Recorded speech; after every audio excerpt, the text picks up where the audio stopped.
Hey everybody, it's Brent, Central Arkansas. Good or bad, you're getting a greenhouse update. I think it's improved compared to what it was when we got back from vacation. So without further ado, let me take you around and show you what's going on. This is the first hour, guys, and as usual, it's raining. Crazy cats and dogs. Anyway, this is the first fawn. I wanted to show you that. Had cut the strawberries way back down to nothing. I took the strawberries here and I cut them all back. There was a whole lot of runners and a lot of dead fruit like this one. And there was no production whatsoever. Had some yellowing leaves a little bit. No disease, thank goodness, but I figure they need to produce, and I just trimmed them all back, and hopefully they'll come back and produce.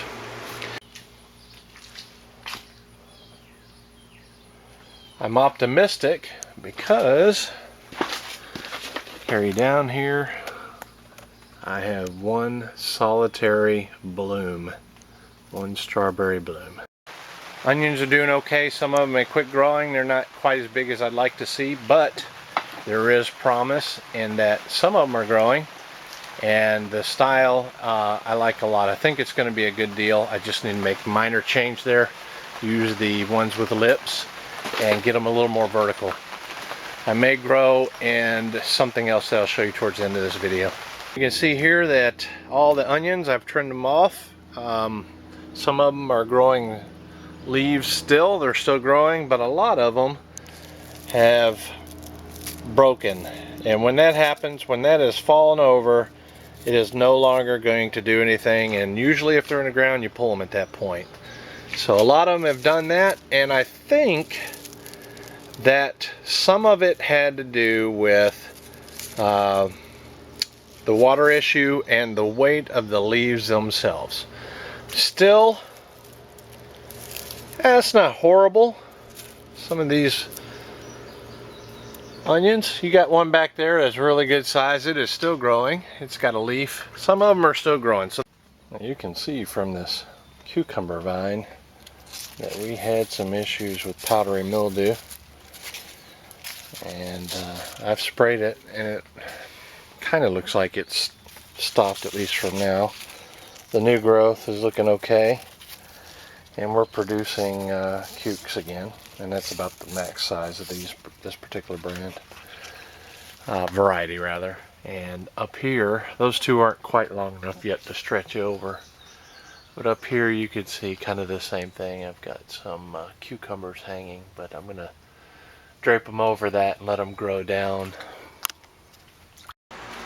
I trimmed back the sun gold a little bit. It was pretty woolly. It's looking real good. You can really see the sun golds over there. Need to get them bad boys. Oh man. The Vortex beans, they were a freaking mess. There were a ton of them things. Vines every which way. So I took, and there was like 6 or so plants per bucket, and I cut them back to 2 or 3. And I'm going to see if they grow back. If they grow back, then I'm going to manage them a little better. Here's what I'm showing you about what I discussed already with the Vortex pole beans. And they're just not, it's trying a little bit there and a little bit there, but it's got issues on the leaves. So I'm going to pull them. I'm going to mix a little neem into the soil, and if there's anything in the soil, then I'm going to replant and we'll see what happens. If they also are having some of the same issues with the new seed, then obviously the containers are contaminated, and we will remove the soil and go from there. These lettuces and Alamo turnip greens have not really recovered, and they're probably not going to. If you look here, there are some lettuces that are starting to come on. They're unblemished, but you can see that they're really lengthy here in some areas, and they're probably about to bolt, a lot of them, because it's also getting hotter.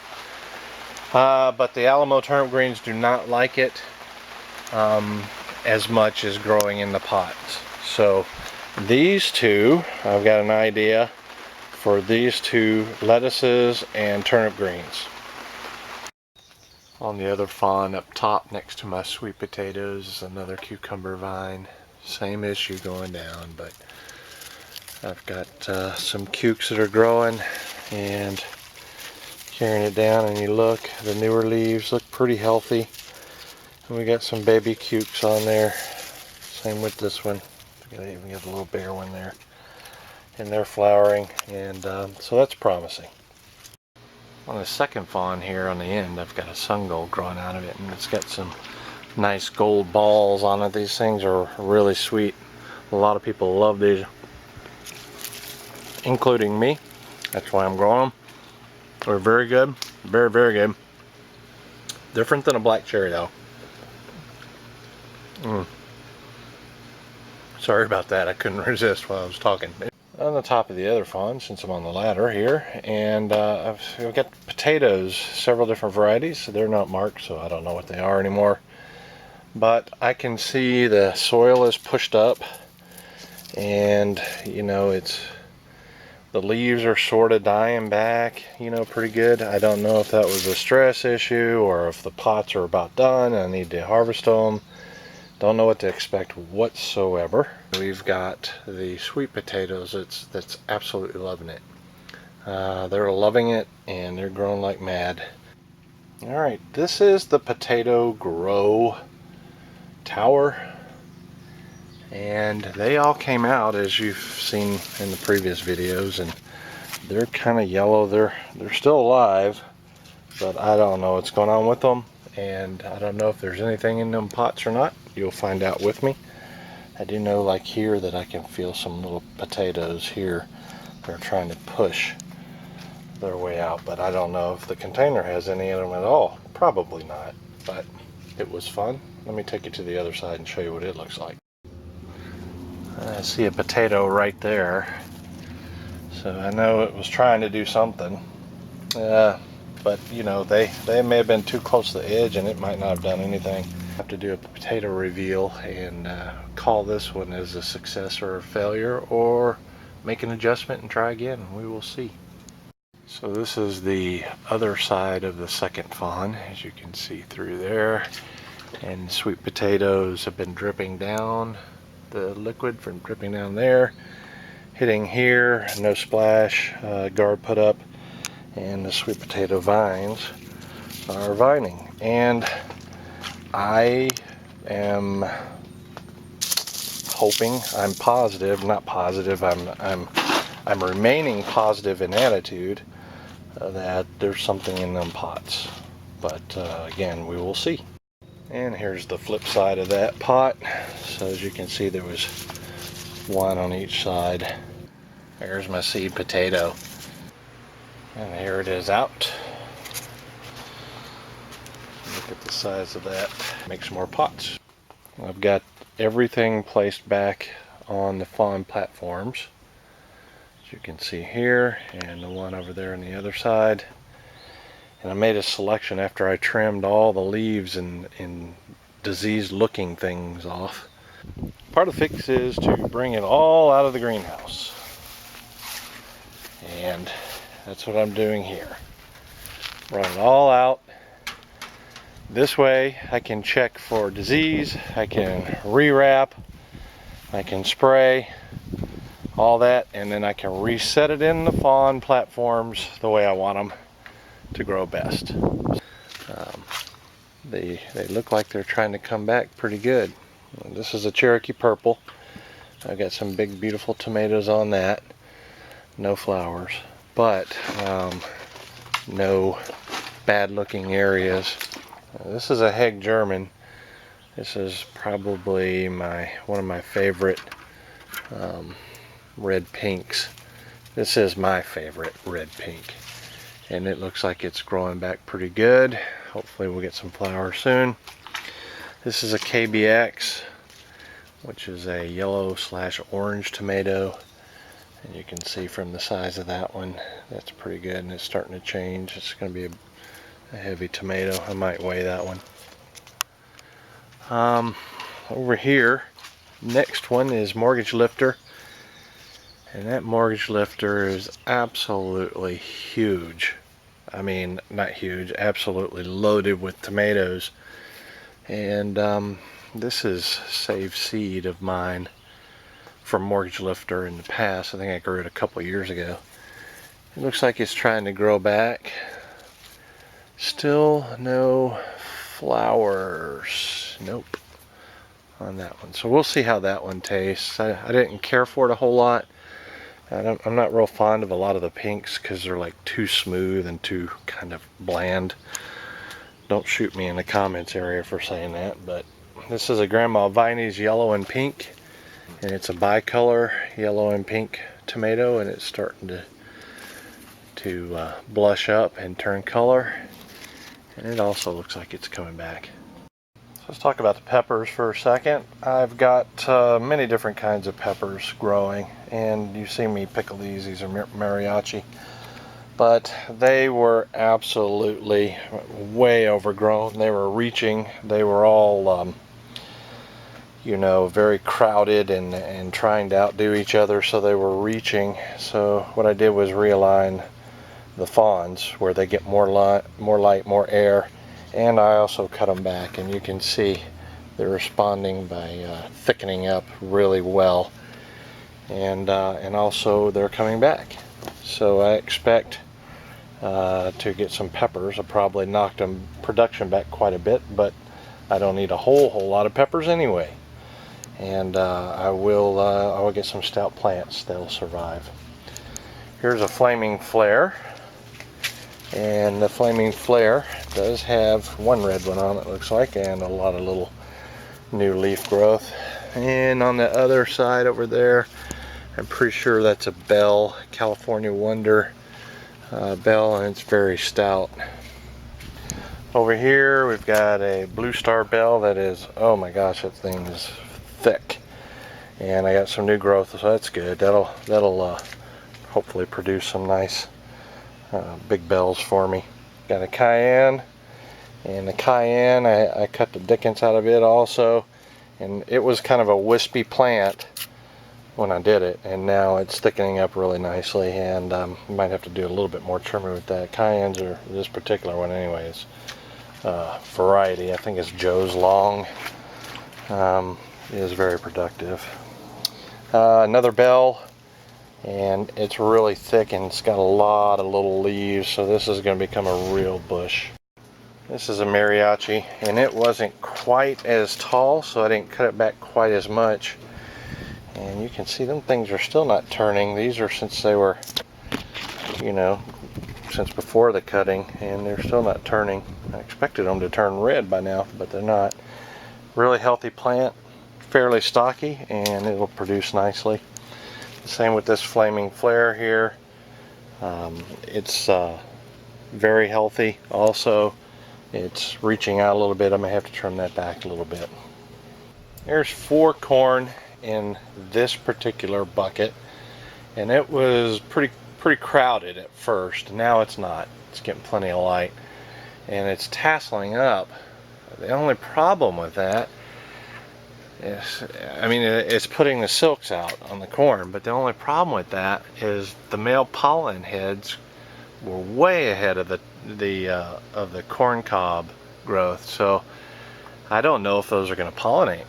Each one's got some tasseling. We even got 2 on some of them. Looks like 2, yeah, but I don't think they're going to pollinate because those already, you know, came out and threw all their pollen onto nothing.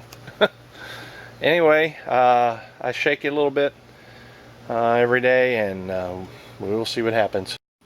And this is what the FAWN platforms look like now. You can see the peppers are coming back really good. The tomatoes have gotten new leaves, and it looks like even some flower buds branching are starting to consider the possibility of producing some fruit. We will see how that goes. This is the back side of the third FAWN. You can see this is my second and only now pot of carrots. They will self-thin just like the first pot did. I have a kale there. It used to have 2 plants in it. I cut it back to 1, and that thing is still plugging along nicely. I've got this FAWN that has got, well, this one too, but lots of areas that I need to plant. Let's see here, I got 1 here, 2, 3, 4, 5, 6, 7. There's like 8 in there. There's several on this one too, and every one on this side. But the thing I'm pleased with, especially pleased with, is the tomatoes are starting to come back with some healthy green, unblemished looking stems. And then once they do that and they start producing, getting longer and create more greenery, then the tomato will go back into normal mode again, and there will be plenty of foliage to support fruit development, and the roots should be there. But we'll see how it works out. It's very promising, for sure.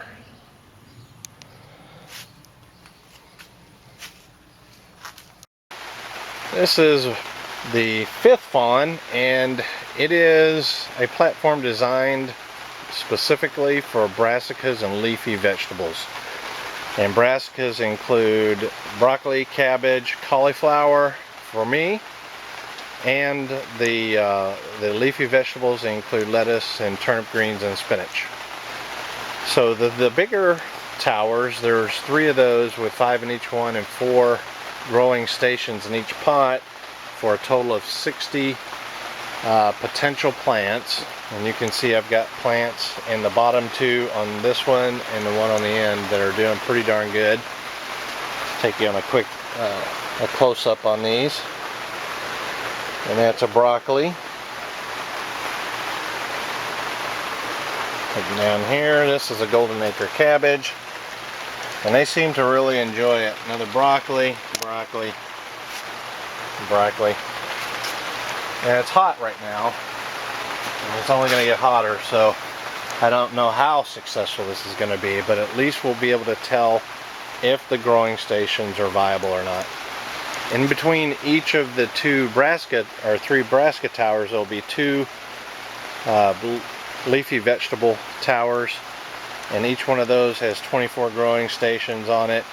And essentially all that is just my tower tube, and I put 3/4 inch PVC through that. I'll do a video on how I made these, all of these actually. And my thoughts are that the leafy vegetables growing up and feeling kind of normalized will help relieve some stress, and hopefully they'll do better. I've got a little snippet of video here that I'll show you where I had grown in a similar type of situation. A couple butter crunches. I'll let you see here their size, here and here. There's a little bit of a leaf tip burn on these, whereas the Adriana over there are not. It's supposed to be a little bit more heat tolerant, but the Adriana aren't as big. And on the top of these, I also put a cage here and one here. And those 2 cages, one's going to be peas again, and the other one's probably going to be black cherry tomato, be my guess. I managed to save some suckers of black cherry tomato here, and if they look healthy enough, I'm going to plant them in that. I really like the black cherry, so I want to get another pot of those growing. That is pretty much it, guys. It is 1000% better than it was a couple weeks ago when I was kind of depressed about it all. But we were definitely knocked back here in the growing opportunity. Fortunately, the outside no-weed garden is producing squash like crazy. I'm also getting peppers and even some tomatoes. That's pretty much it for this update, guys. This is Brent, and we will see you later.